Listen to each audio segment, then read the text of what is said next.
Hello students, let's continue with the lesson Components of Business Studies. In today's lesson, we will study about some more stages of evolution of commerce and trade. Agricultural stage. This is the third stage of evolution of commerce. What happened during this stage?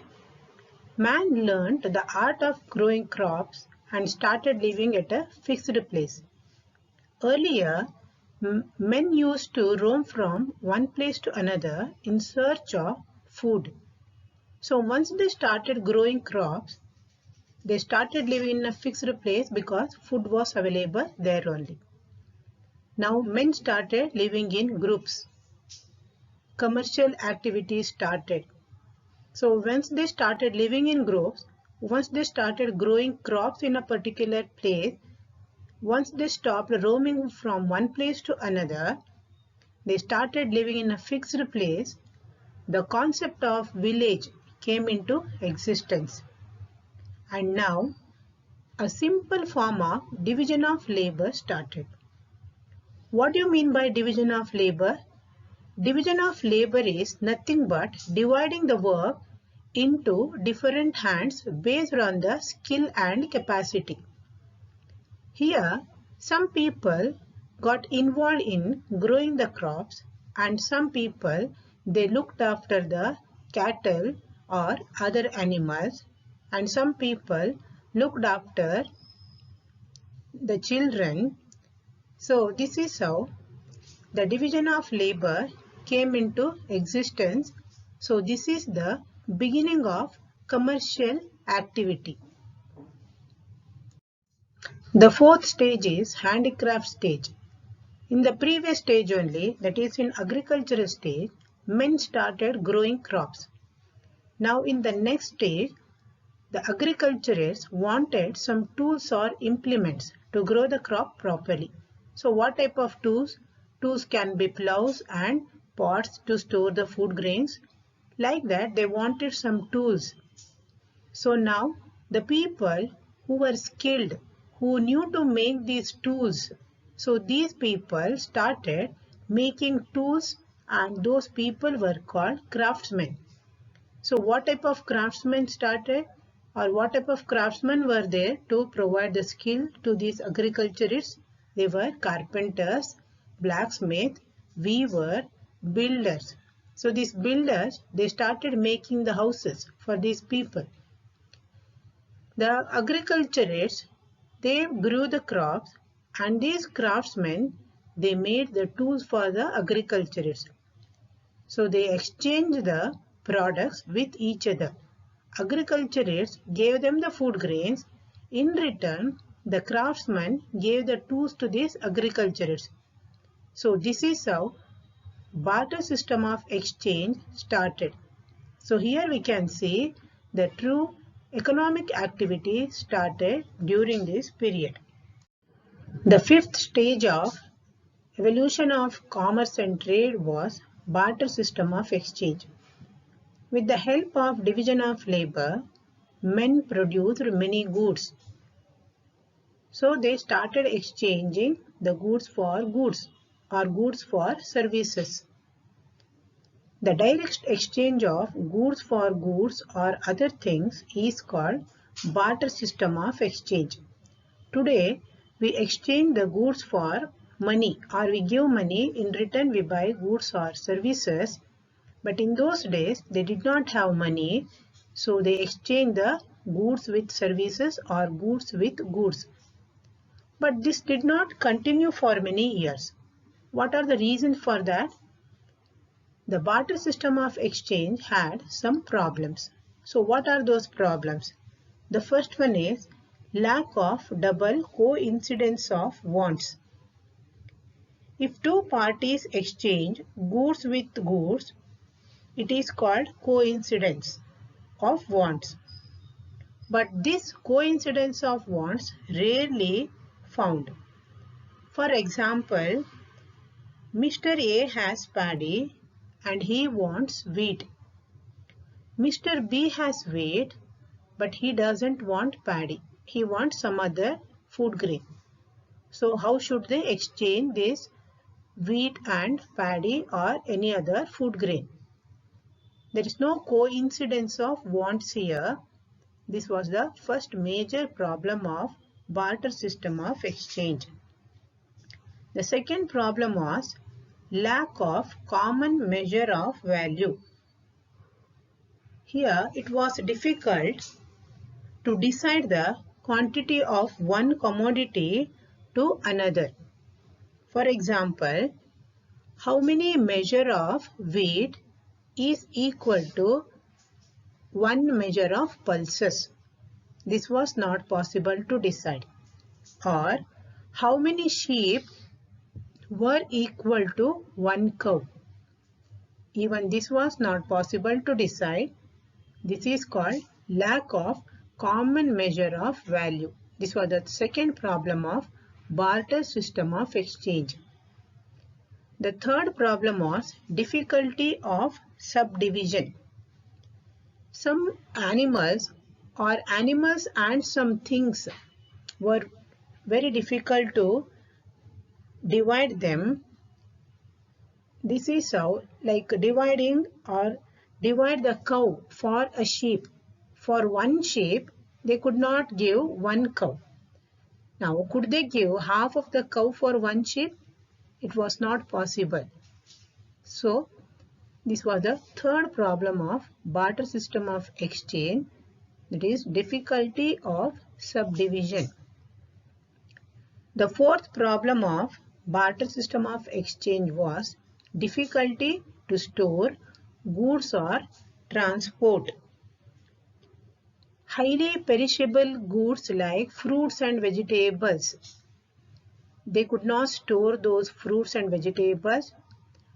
It was there only for few days or few weeks. Now whatever they wanted to buy for the whole year, they had to exchange that with the fruits and vegetables, which was highly impossible. And one more problem was difficulty in transporting the goods. So this barter system of exchange could not continue for many years because of these four problems. The next stage, that is sixth stage, is money economy stage. In the previous slide, we studied about the problems of barter system of exchange. To overcome the problems of barter system of exchange, money economy stage was introduced.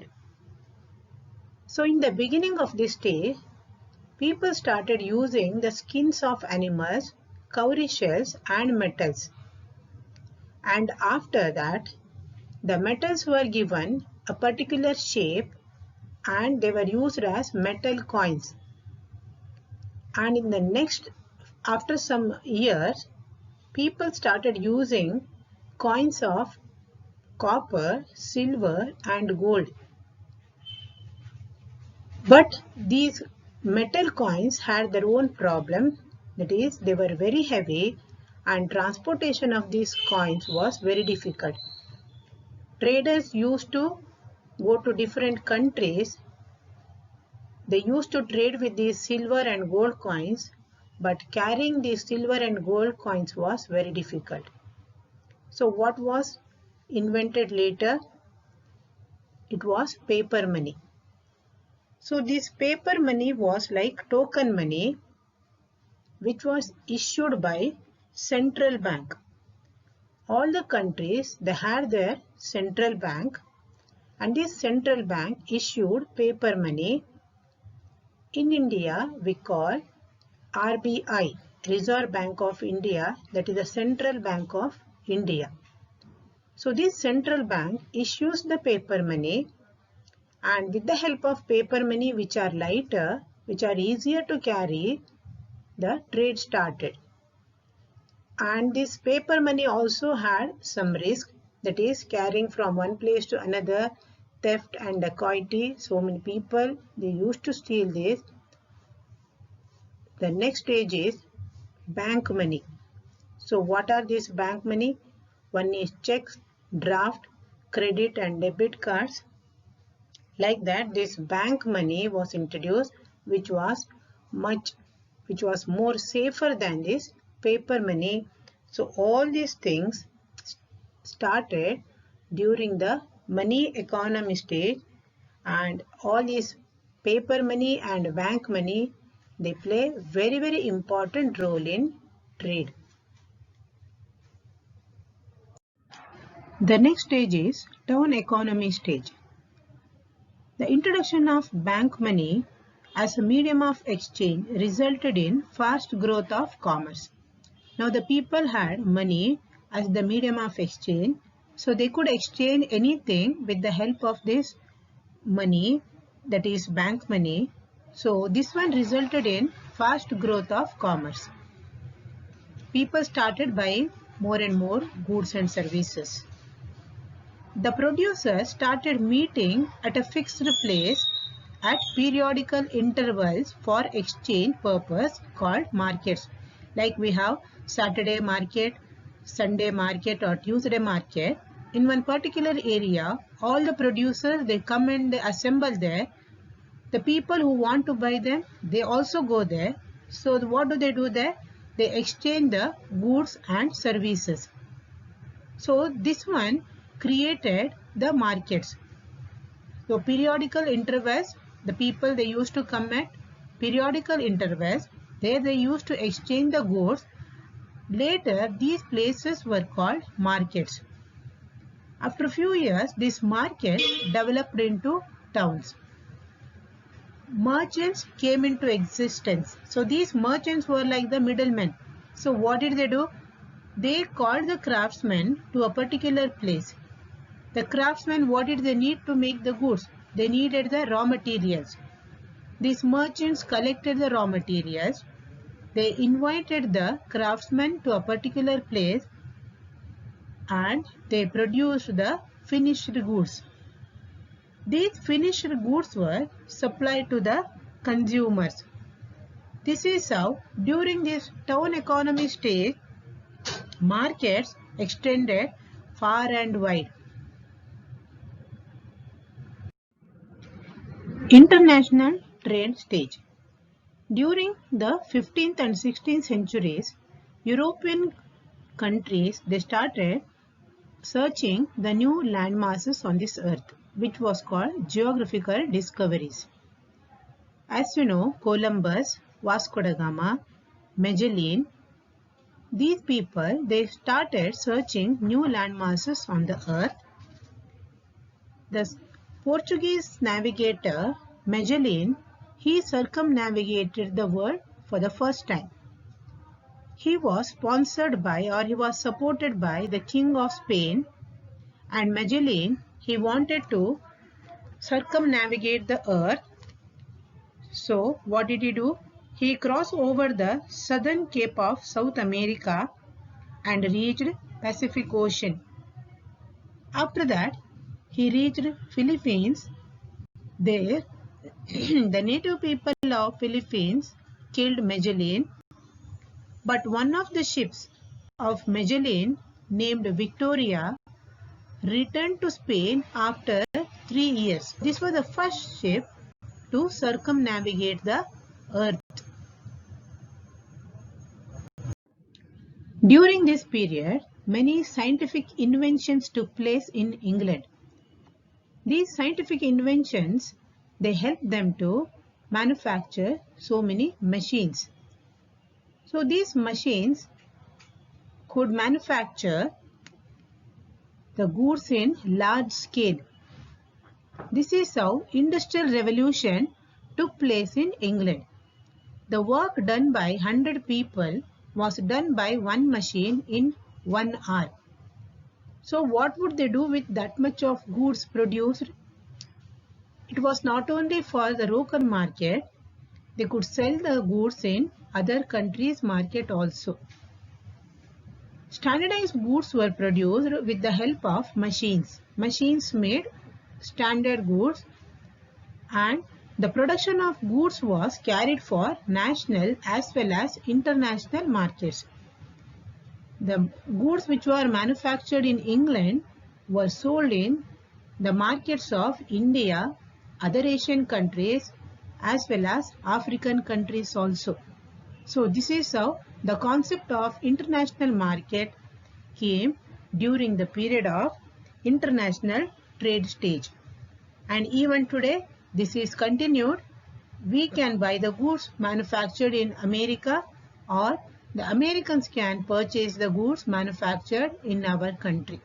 So even today we see this international market. So this is about the 8 stages of evolution of commerce and trade.